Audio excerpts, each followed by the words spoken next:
if you look at oil, Sachs, we are now down to $87 for a barrel. Haven't been here since, looks like, February maybe. And gas prices plummeting. Something going well in this regard? What are your thoughts? Yeah, I mean, it's that particular commodity is coming down. I still think we have a big inflation problem.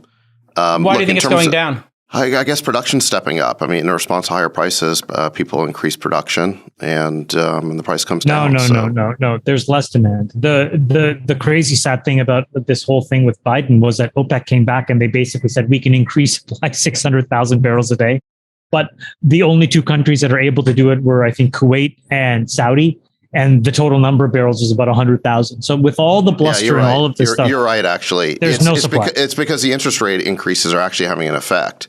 Correct. These rate increases are like chemotherapy. It's on the economy. The gas demand is lower than the summer of 2020 in the middle of the pandemic.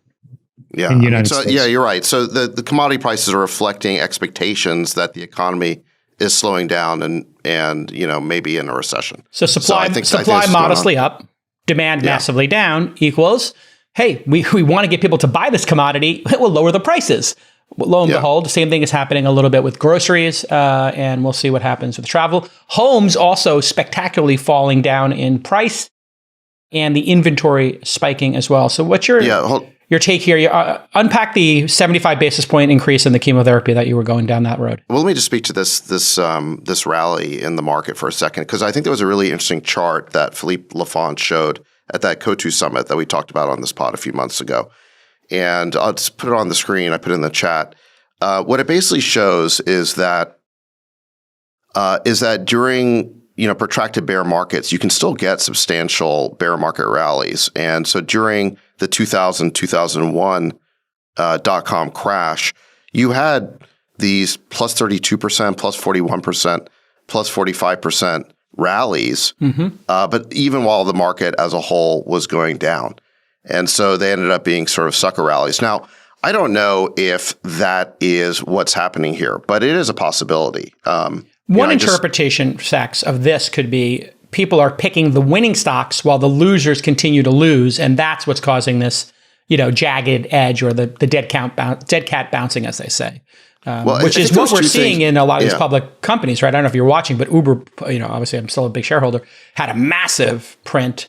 And other companies have been doing equally as well, Apple included. I think two things happened last week. One is there were a number of companies that reported good earnings, and I think even more importantly, had strong forecasts. So that helped. And I think it was just there was so much pessimism and negativity that just companies reporting decreases that weren't as bad as people were expecting created some room to move up.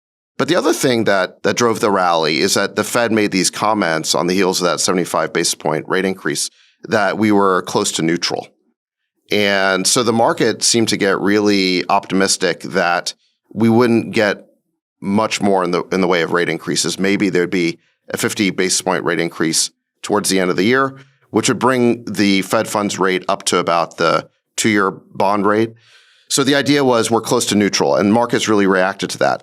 The thing about that is, though, that I think what Powell and what the Fed says today about rates is way less important than what the inflation data will actually show in a few months. If we still have 9% inflation 3 months from now, then I don't think the rate increases are done.